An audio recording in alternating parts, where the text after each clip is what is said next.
ሲረግሙኝ እየሰማሁ ራሴን የጠላሁበት ጥቂት ቀን ሲቀር ነው ያልኩ። ወደ ቤት እየተመለስኩ ነው። በተደጋጋሚ ወደ 5 ጊዜ ያደረኩበት 15 ሌብነት ውስጥ ገብቻለሁ።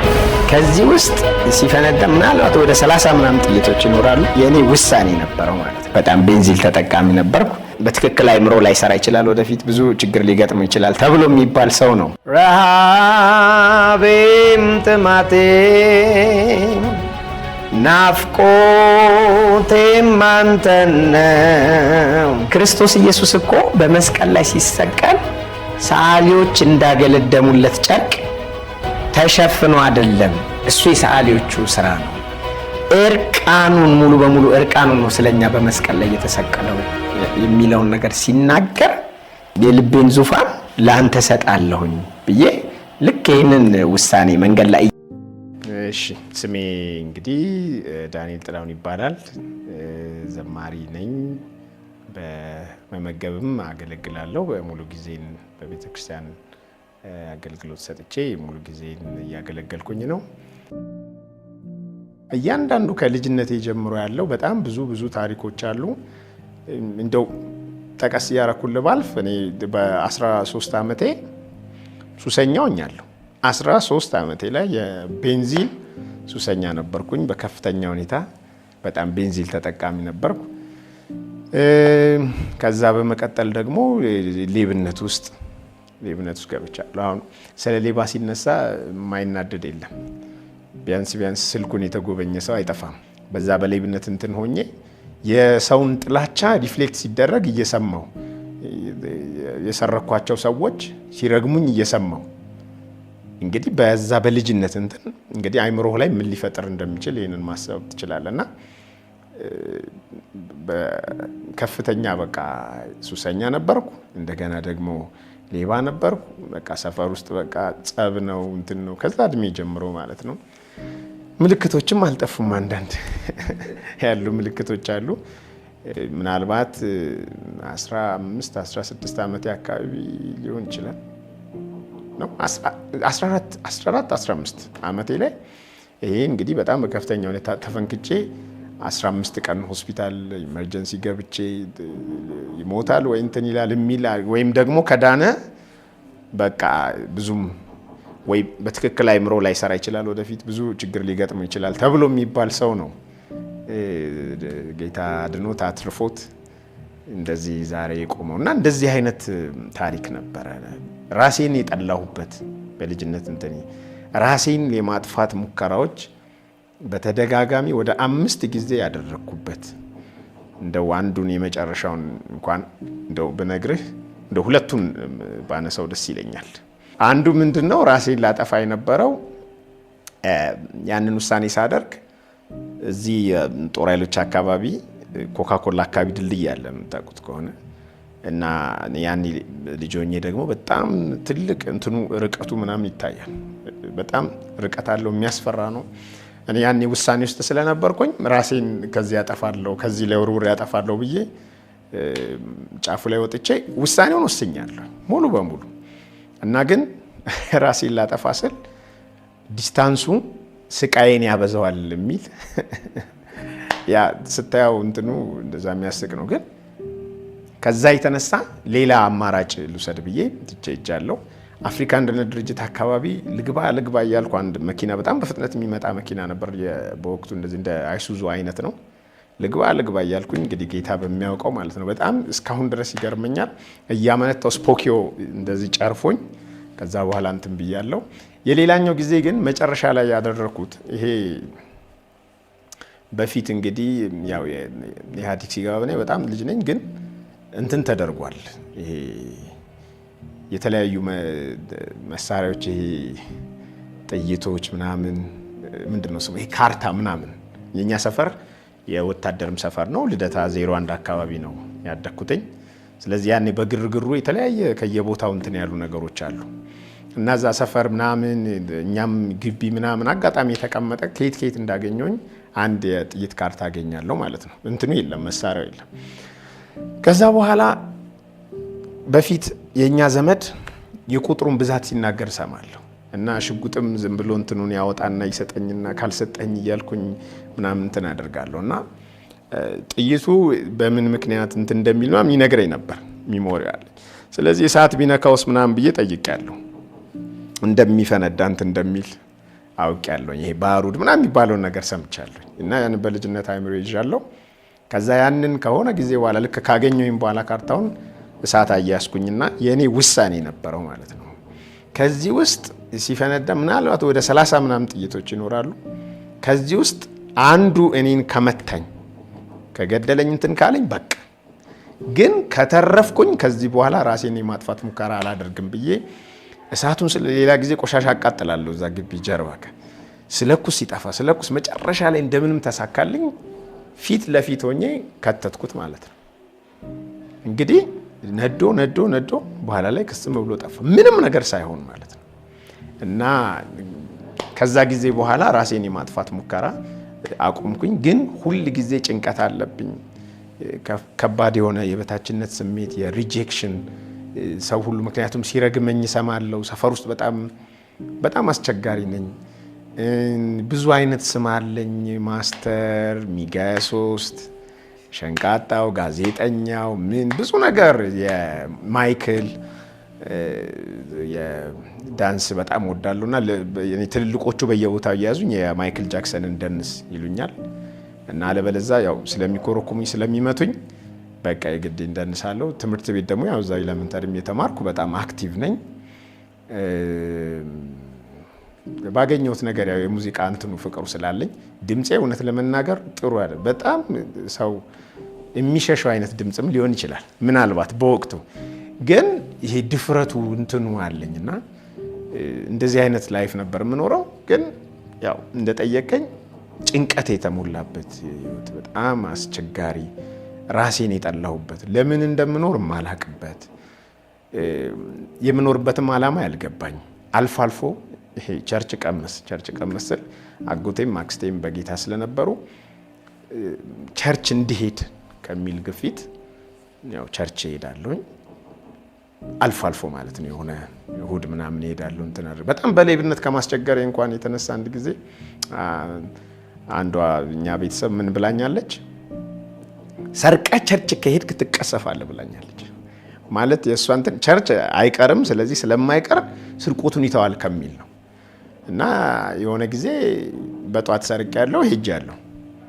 ስመለስ ነው ትዝ ያለኝ ለካ እንደዚህ ተብዬ ሄጃለሁ። አይ ስለዚህ ምንም ማለት አይደለም ብዬ ባሰ እንደውም ገፋውበትና ይሄን የመሳሰለ እንትን ነው ሳሳልፍ የነበረው። እንግዲህ እንደዚህ ከላይ የዳሰስኩት እንጂ ስሜቱን መቼም ማንጸባረቅ አይቻልም። በጣም ጥልቅ የሆነ ጨለማ ውስጥ ነበር የነበርኩት እና እንደኔ ደግሞ ራሳቸውን የጠሉም ጓደኞች ነበሩኝ እና በጣም አዝናለሁ። ከነበሩኝ ኤሌመንተሪ ውስጥ ከማውቃቸው 2 ልጆች ሞተዋል ያለ እድሜያቸው።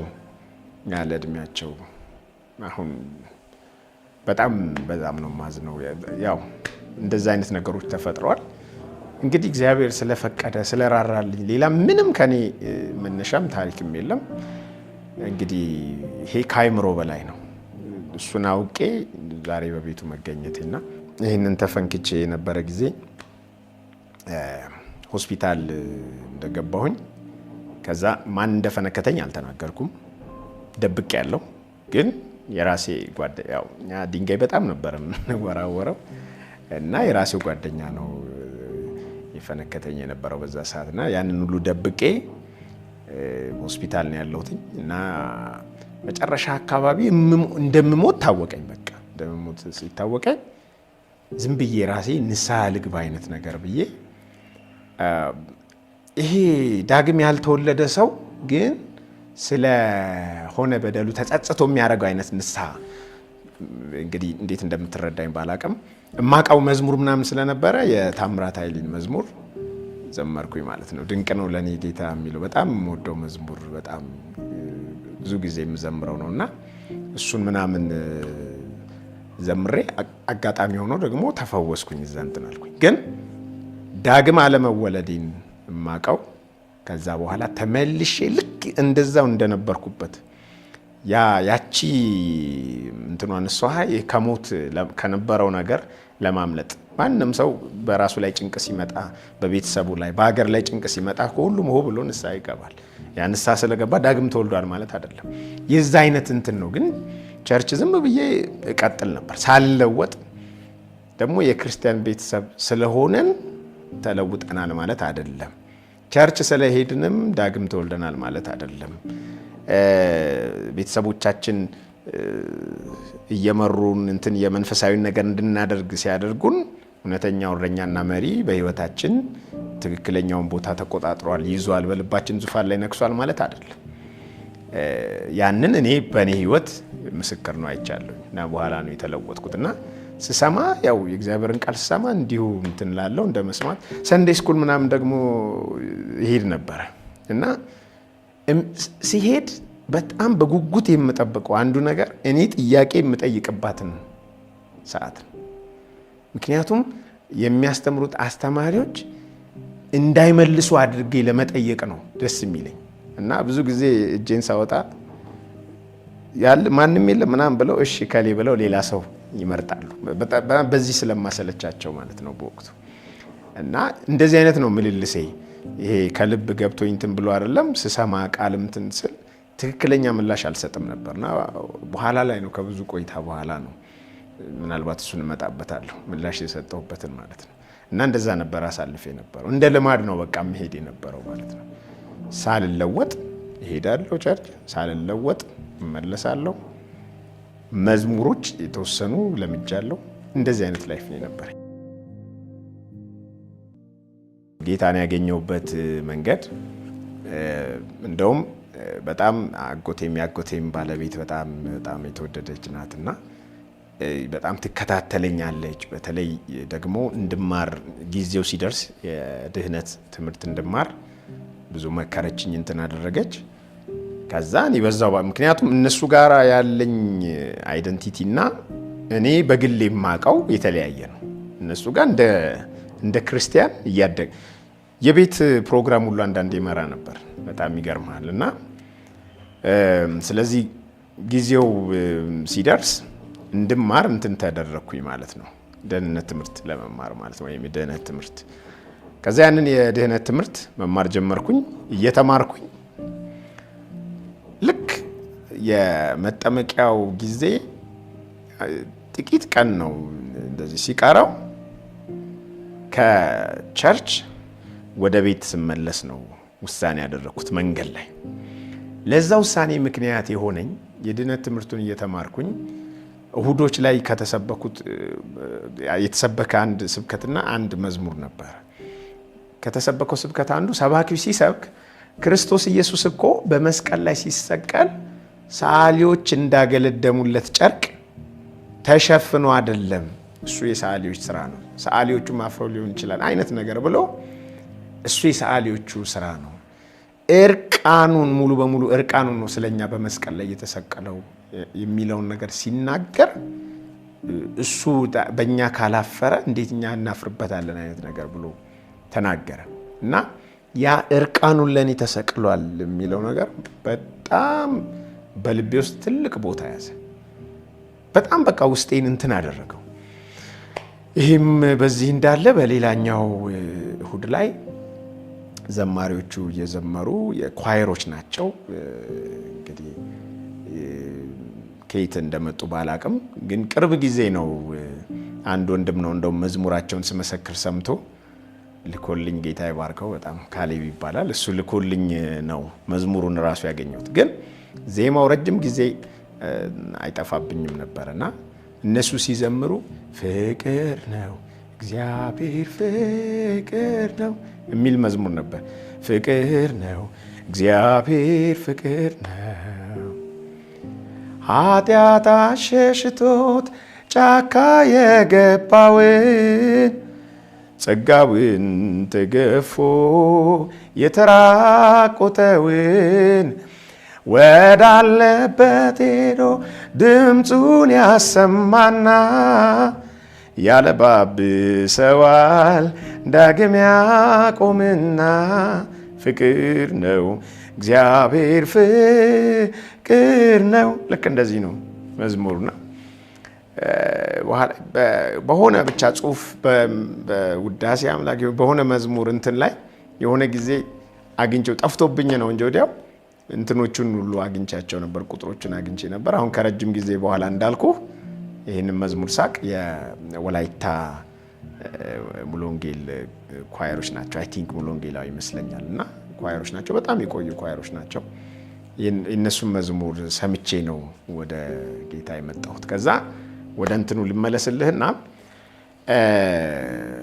ልክ ልጠመቅ ጥቂት ቀን ሲቀር ነው ያልኩ፣ ወደ ቤት እየተመለስኩ ነው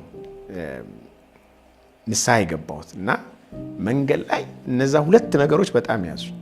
ጌታ እርቃኑን ለእኔ ከተሰቀለ ፍቅር የሆነ ጌታ ደግሞ እኔ ያለሁበት ድረስ ፍቅሩ ይሄን ያህል የሚያመጣው እንዲወርድ የሚያደርገው ከሆነ እኔ ለምንድን ነው ህይወቴን የማልሰጠው? ለምንድን ነው የምታገል? ለምንድን ነው የምኖረው? በጣም ከባድ ጥያቄ ውስጥ ጠይቄ ነበር። ያኔ ነው በቃ የኔ መጨረሻ ምንድን ነው የሚል ሙግት ውስጤ ነበር። ከዛ በቃ ጌታ ሆይ እኔ ህይወቴን እሰጥሃለሁ። መንገድ ላይ ያልኩት ይሄንን ነው። በቃ የልቤን ዙፋን ለአንተ እሰጣለሁኝ ብዬ ልክ ይሄንን ውሳኔ መንገድ ላይ እየሄድኩኝ እዛ በጦር ኃይሎች በኩል ነው ካምፕ ምናምን አለኛ ሰፈር ወደ 01 ሲገባ ልክ እዛ አካባቢ ድንገት የማላቀው እኔ ይሄን ያክል ሸክም ላይ ተጭኗል የሚለውን ነገር ያወቁት በዛ ሰዓት ነው። እና ከላይ ላይ ብድግ አለ፣ በጣም ቀለለኝ። ከዛ በቃ የተወሰነው መንገድ እያለቀስኩ ነበር፣ በጣም ልቤ በደስታ ተሞላ። እና ያቺ ነበረች ለኔ የህይወቴ የለውጥ ምዕራፍ የነበረው። እና አንዳንድ ሰው በመድረክ ላይ ነው የሚቀበለው፣ አንዳንድ ሰው በሌላ ሰው አማካኝነት እንደዚህ እንትን ያደርጋል። እኔ መንገድ ላይ ነው ንስሐውን የሚገባውት። ጌታ ኢየሱስ ክርስቶስን የግል አዳኝ አድርጌ ወይም ዳግም ውልደትን ሳገኝ በመንፈሴ ላይ የእግዚአብሔር ብርሃን ሲበራ የልጁም የክርስቶስ ኢየሱስ ጸጋ ሲበዛልኝ የልቤን ዙፋን ሲቆጣጠር ከዛ በኋላ ያው መሪው እሱ ነው።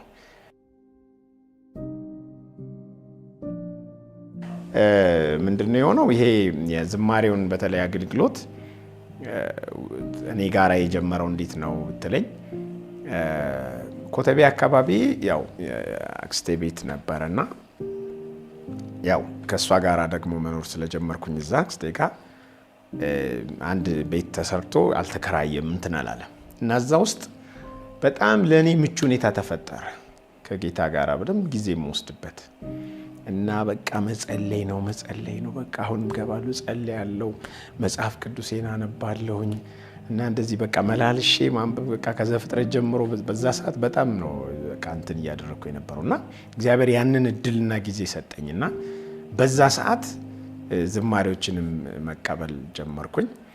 እና ስቀበላቸው የነበሩት ዝማሬዎች ለምሳሌ አንዱን ዝም ያዝማቹን ይዤው አጋጣሚ መገናኛ አካባቢ ፋሪስ የሚባል የወንጌል አገልግሎት ፕሮግራም የሚደረግበት ቦታ አለና እዛ ኪቦርድ መጫወት ጀምሬ ነበር እና ኪቦርድ እየተጫወትኩኝ እያገለገልኩኝ እያለ አጋጣሚ የመባ ሰዓት ላይ ዘመርኩኝ አንድ አዝማች እና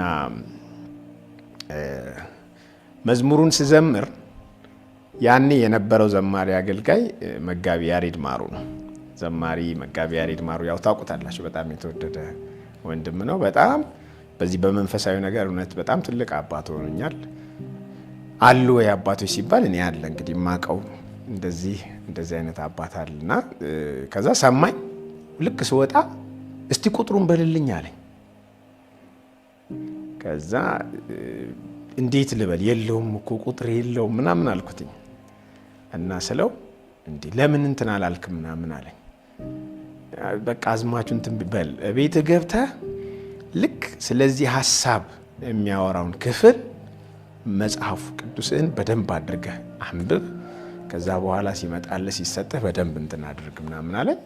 ከዛ ባለኝ መሰረት ልክ ባሳየኝ መንገድ እንትን ሳደርግ መዝሙሩ ሙሉ ሆነ። ወዲያው በቃ ከውስጤ መዝሙሮች ቶሎ ቶሎ መፍለቅ ጀመሩ እና መንገዱንም ስላሳየኝ በቃ ጸልያለሁ እንትን እላለሁ። ጌታ በቃል ሲናገረኝ ወይ መንገድ ላይ መዝሙር ሲመጣልኝ ምናልባት አንድ ጥቅስ ሊሆን ይችላል በውስጤ ፈሶ ያ መዝሙር በዜማ እንትን እያለ ከዛ በኋላ ሙሉን የመጽሐፍ ቅዱስን ሐሳብ እየወሰድኩ እንትን እያደረግኩ በዛ መልኩ የዝማሬ እንትኖቼ ያኔ በወቅቱ እንኳን ገና ሲጀምር የምዘምራቸው የነበሩት መዝሙሮች እንደው አንድ ሁለቱን ትንሽ እንትን ብል ቁጥሩን ያልዘመርኩት አዝማቹ ብቻ የነበረው መዝሙር እንዲህ የሚል ነው። ውዴ ጌታዬ ውዴ ኢየሱሴ ሐሴት ታደርጋለች ሁሌ ባንተ ነፍሴ። ውዴ ጌታዬ ውዴ ኢየሱሴ ሐሴት ታደርጋለች ሁሌ ባንተ ነፍሴ።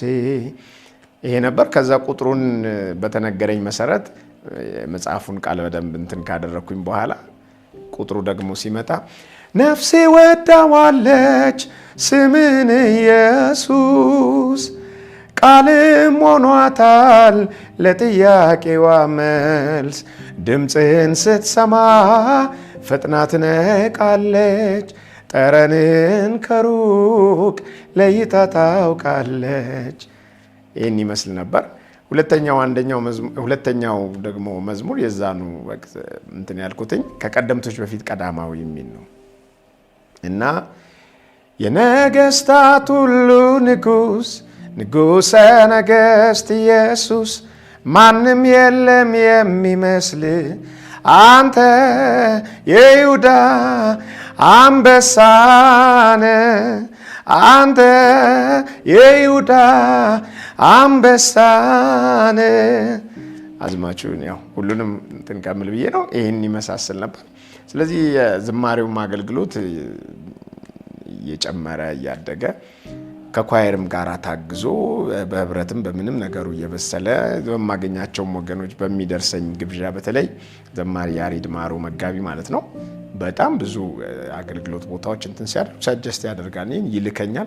በቃ ቶ በሚቀጥለው እኛ ራሳችንን የምንጠራው ምናምን ይሉታል እና እንደዚህ እያለ አገልግሎት ጸጋው እያደገ ዛሬ አሁን ያለውበት ድረስ እስክደርስ በሁሉ ክብር ለሱ ነው። እሱ ነው ያስጀመረኝ። ሲጀምር ህይወት የሰጠኝ እሱ ነው። ስለሱም እሱን ማገልገልም የሚቻለው እሱ በሌለበት አይደለም። ከሱ ሙላት ነው፣ ከሱ ጸጋ ነው፣ እሱ ከሰጠን ህይወት ነው። ሳይጸድቁ ማፍራት እንደሌለ ሁሉ ማለት ነው እና ሁሉ በሱ ነው የሆነው።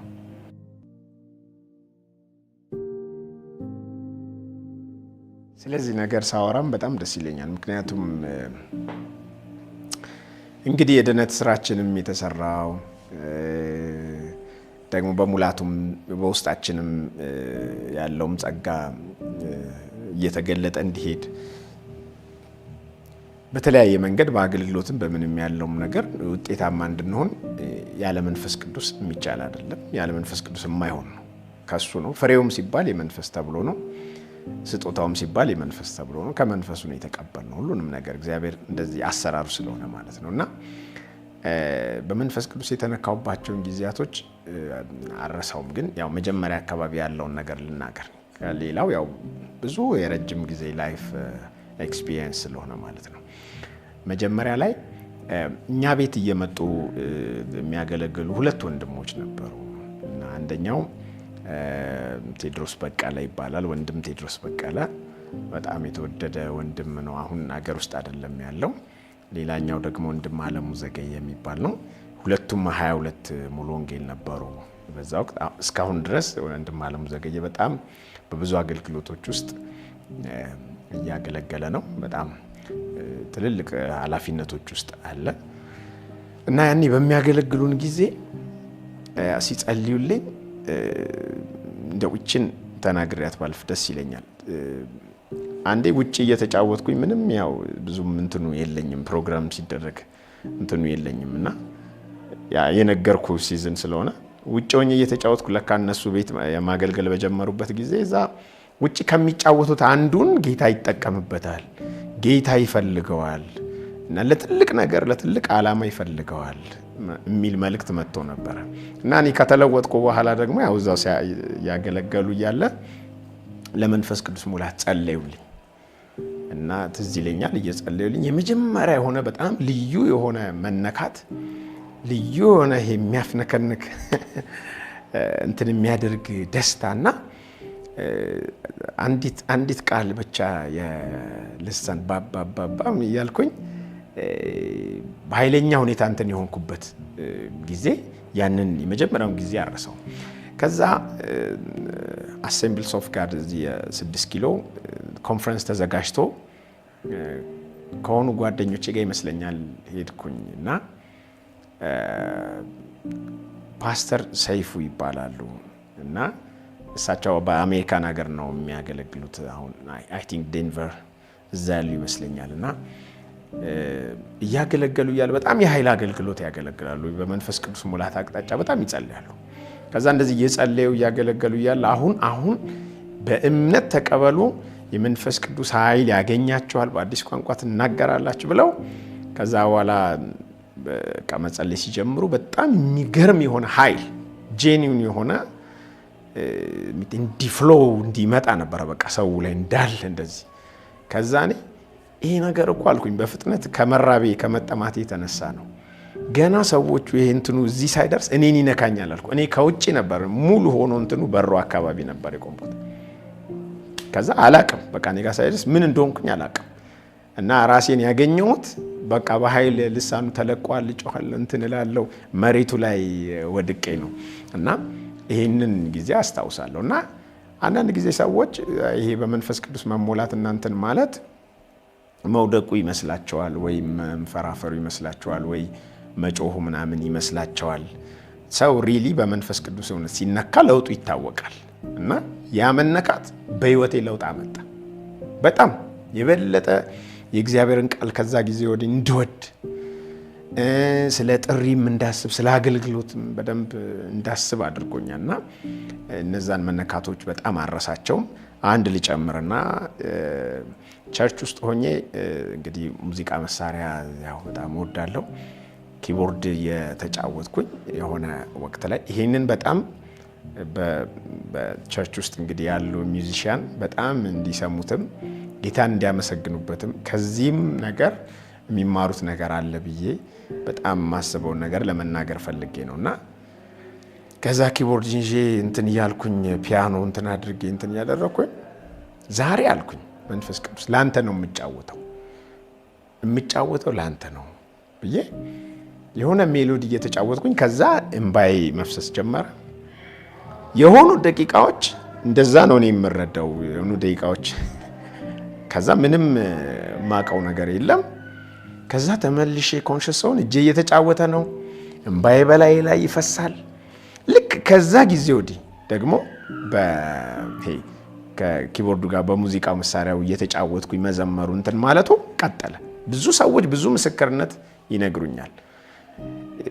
ያን ያክል እንደ ጎበዝ ተጫዋች ምናምን እንትን ሆኜ አይደለም፣ ግን የመንፈስ ቅዱስ ነገር ያልፋል እና በዛ ውስጥ ብዙ ነገር አይቻለሁ። እና የዚህ አይነትም ኤክስፒሪየንስ ከመንፈስ ቅዱስ ልምምድ አንጻር አሳልፌያለሁና ሙዚቃ መሳሪያ ስንጫወት ለክብሩ ይዘነው ስንመጣ እንደ መስዋዕት ከቆጠርን ዝም ብሎ አይደለም። አንድ ሙዚቀኛ ቆሞ ከሌላ ለማጀብ ምናምን ብቻ አይደለም።